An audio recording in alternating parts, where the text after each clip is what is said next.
In this revision clip, we're going to be investigating the motivation of individuals in the late Republic. Why do key individuals act in the way that they do? Is it because they are pursuing power and influence? Is it because of glory and the need to gain military prestige? Is it to defend senatorial authority that's eroding in the 1st century BC? Is it to acquire wealth? Or is it supposedly to defend the rights of the people? So what we're going to do is we're going to look at each of these factors. If you get a question in the exam asking you about the motivation of individuals, you're probably going to have to deal with at least 4 of these factors. And as always, the most important thing is to have a structure, to have key examples with details, and to link these to your sources. Of course, you also need to ensure that you're thoroughly analysing your sources and then linking them back to the question and the information that you're using the source for. So let's look at power and influence first of all. So individuals pursuing power and influence. And rather than going for the obvious intro and first figure of Sulla, let's start off with Pompey. Obviously, this is a revision clip, but it should give you a rough idea about how to structure an answer for this particular question. So, first of all, with Pompey, if we look at his early career, we can see that right from his early relationship with Sulla to the decline of that relationship with Sulla over the dispute over the celebration of a triumph over other Romans, and then his early commands given to him against Lepidus and Sertorius, Pompey is absolutely motivated by power and influence, as Plutarch tells us in his life of Pompey. And certainly Pompey doesn't really hesitate to intimidate the Senate to get what he wants and what he needs. Obviously, you could supplement the Sertorius campaign with the material in Sallust on Pompey's letter back to the Senate, where he's quite threatening towards them if they don't support him in the way that he needs. Clearly, Plutarch, great biographical writer, giving us lots of character information about Pompey, and in particular his motivations and why Pompey is acting in the way that he is doing. Pompey, we can further explore his pursuit of power and influence through his commands in the 60s. Of course, we could mention his desire for the consulship and the fact that by becoming elected with Crassus as consul, way underage. But I think an important area of discussion is those commands in the 60s, the Lex Gabinia and the Lex Manilia. The Lex Gabinia against the pirates, giving Pompey unprecedented imperium over the Mediterranean for 3 years and a huge task force, despite the fact that he's not a consul or a praetor. And then 3 months later, because he's so successful against the pirates, the clamour for Pompey to be given the command to finish off Mithridates via the Lex Manilia, which again is hugely controversial because Pompey would replace Lucullus, and controversial for the same reasons as the Lex Gabinia. Pompey clearly going after power and influence with these 2 commands, and obviously the Lex Gabinia would have really boosted his support amongst the people. We can also link to Cicero's speech on the Lex Manilia, Pro Leg Manilia here, and the idea that particularly is Cicero supporting Pompey in order to gain influence and support for his own upcoming election campaign. And certainly Cicero's speech, which is arguing against what Catullus has said and Dio gives us, is really much justifying why Pompey should be given this unprecedented power to go and deal with Mithridates. In regard to the pursuit of power and influence, obviously not every individual is successful in pursuing this, and a great example of that would be Catiline. So material that we're given by Sallust, who of course is a near contemporary of these events, will have spoken to senators that were involved in the Catiline plot, and of course Sallust knew Caesar, who was also involved in this theme, in this issue, in this incident. And Catullus is receiving a letter in this point from Catiline after it's clear that his plot has failed. And Sallust provides us with Catiline discussing his motivations behind his actions. So it's very much the idea that he really felt that he was being denied the consulship by wrongs and slanders, and that's why he took the cause of the people, the wretched, because he kept seeing unworthy men honoured by office, and that's why he did what he did. Another example of Romans pursuing power and influence would be the build-up to the Civil War and the various reasons for Pompey and Caesar really sort of breaking and creating a civil war in the Republic. The sources are pretty varied. We've got Plutarch and Suetonius that are pretty similar, but then we've also got Caesar and Cicero that can tell us about this. So first of all, Plutarch and Suetonius. Plutarch is very much talking about how Caesar wants to stand in absentia for the consulship in order to prevent his prosecution for illegal warfare, and the idea that the optimators hate him. Suetonius talks about Caesar's extraordinary love of power, and the idea that he'd weighed his own and his enemy's strength, and it was clear he wanted supreme power. And of course, Suetonius is very valuable, writing in the 2nd century, director of the imperial archives, access to Caesar's letters and papers, and with a mandate to really write quite freely about Caesar and obviously also Octavian. De Bello Civili is really incredibly useful for telling us about Caesar's motivations, despite the fact that it is quite clearly propaganda written by Caesar, because at least it tells us how Caesar wanted his actions to be interpreted and viewed later on. And he's very much talking about how his dignitas has been undermined by Pompey and the optimates. And this is apart from when he's talking to his troops. He reminded them of the wrongs done to him, complained Pompey had been alienated from him and led astray through envy and a malicious opposition to his own glory. And of course, we can also supplement that with another contemporary of the time, Cicero, writing to Atticus just before the war starts. And he's talking about Caesar's demands to be allowed to stand for the consulship in absentia. And Cicero is actually kind of thinking that the Senate should give Caesar what he wants in order to avoid a civil war. The demand is impudent. Why should we start standing up to him now, though? Did we put these weapons into his hands only to fight him now that he's equipped and ready? A final example of a Roman pursuing power and influence would, of course, be Octavian. And Octavian and the information about his motivations is really given us to by the 2nd century writer Appian, who again can write quite freely. He's under no mandate to produce propaganda. And Appian tells us about Octavian's speeches, his various speeches to his troops. The first one, when he discusses with his army why he's working with the Senate and the fact that he realizes the Senate are very much trying to manipulate him, and he states that the help that he offers is a pretense. And then later on, when he's talking about marching on Rome, he's very much saying to his troops that the only way that they can preserve their power, their land, their money, their rewards is that if he is proclaimed consul through them, and the fact that he'd also get revenge on Brutus and Cassius. So we've got various Romans really being motivated by power and influence. What about Romans being motivated by good old traditional glory? Well, this is where we can use Sulla really effectively, and in particular the denarii that's produced as well. I don't think we really need to use the Plutarch. We could use Plutarch talking about Sulla in regard to how he wants the Mithridatic command reversed and why he wants that. But I think the archaeological material really does reinforce and reiterate the importance of glory for certain individuals in this time period. We've got the denarii that's issued by Sulla that commemorates his victories over Mithridates, produced in 84 to 83.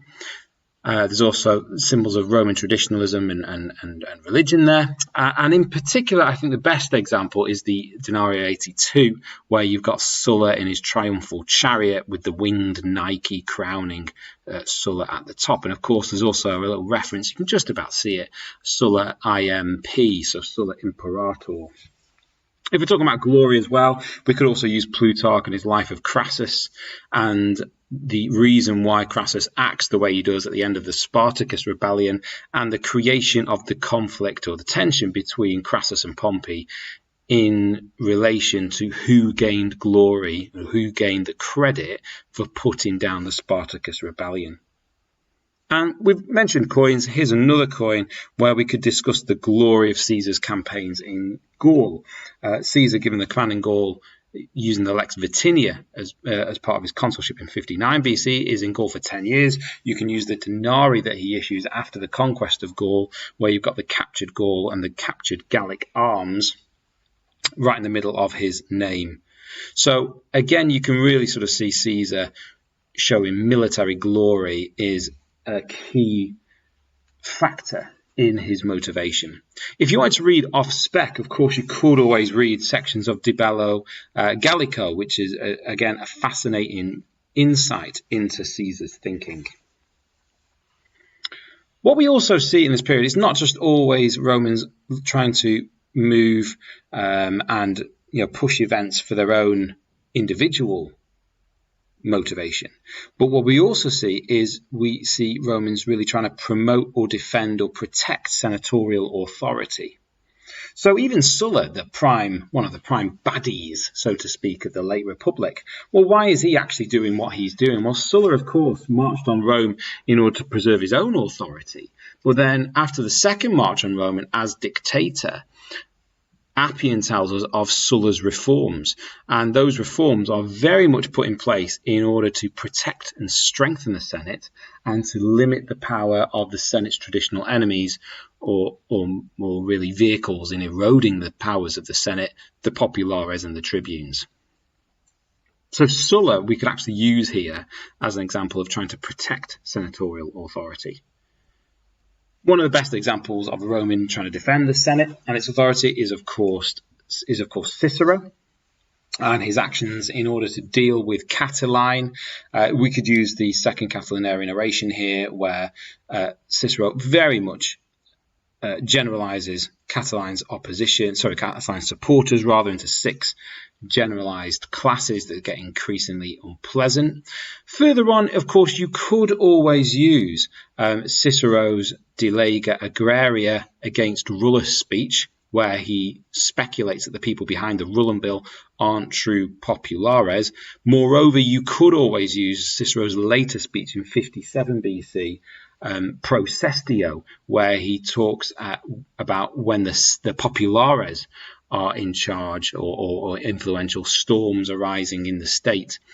So you could use for Cicero his actions against Catiline, but also the De Lega Agraria speech and the Pro Sestio speech. And then right at the end of the module, of course, you could mention Cicero's Philippics, which are all about motivating and organizing the Senate to move against Antony, who Cicero believes is a far bigger threat to the Senate and senatorial authority than Octavian is.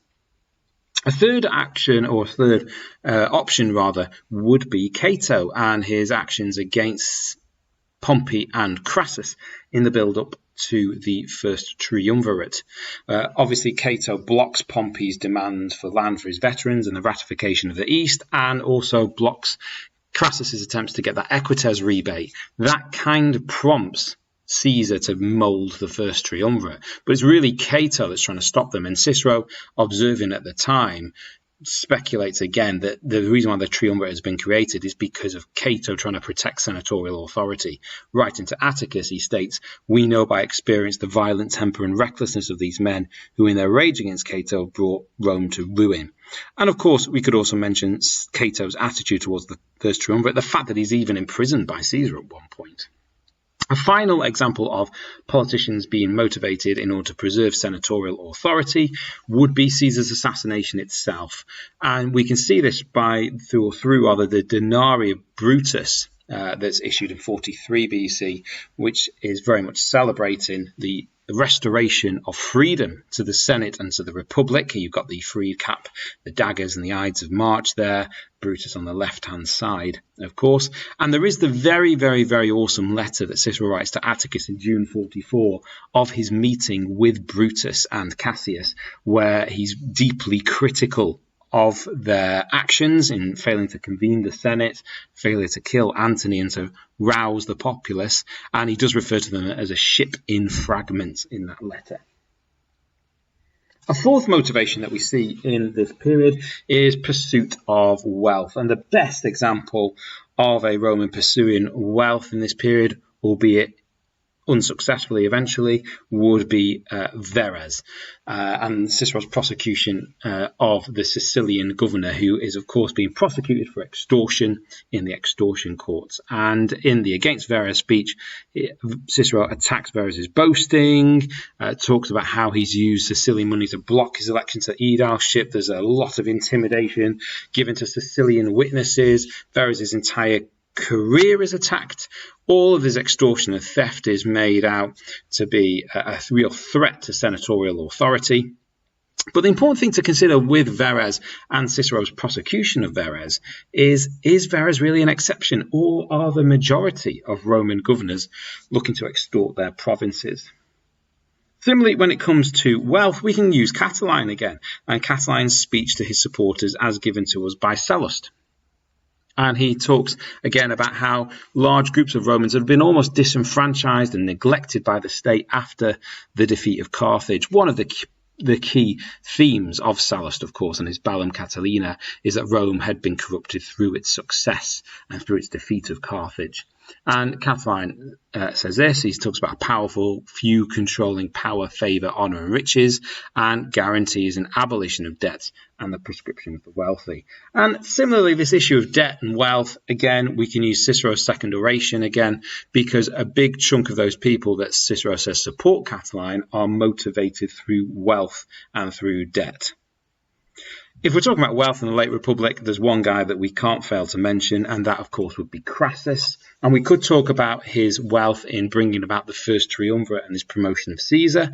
But I think the best example where we can see openly Crassus using his wealth and being motivated to use his wealth in order to gain power would be the Bonadea trial, where Claudius is acquitted mainly due to the bribery of Crassus. And Cicero, at that trial, destroying or attempting to destroy Claudius's alibi, writes to Atticus after to explain why Claudius has been acquitted, and it's pretty much all because of Crassus's wealth. Bald head inside a couple of days settled the whole business.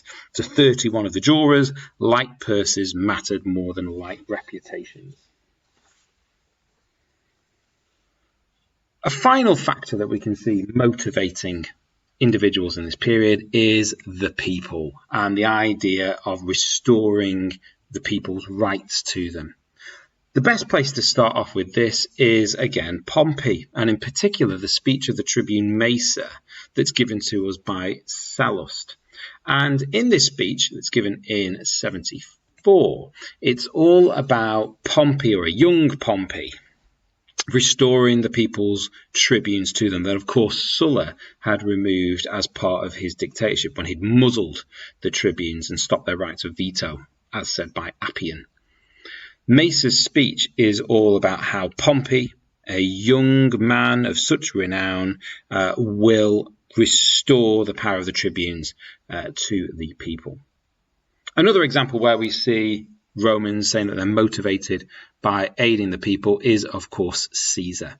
And Caesar, in particular, his actions as to why he goes to war in De Bello Civili, which is to protect the tribunes, because in De Bello Civili and Plutarch and Suetonius, the tribunes are all beaten, and Caesar says he's protecting the rights of the tribunes and the people. But also we can see that in his consulship, his earlier consulship of 59 BC, where we've got Plutarch's Pompey biography saying that Caesar worked in favour of the poorer classes.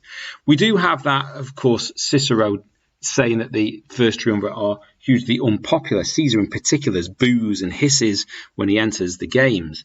But really, is Cicero giving us the full picture, or is he giving us a very narrow aristocratic view of how Caesar was viewed?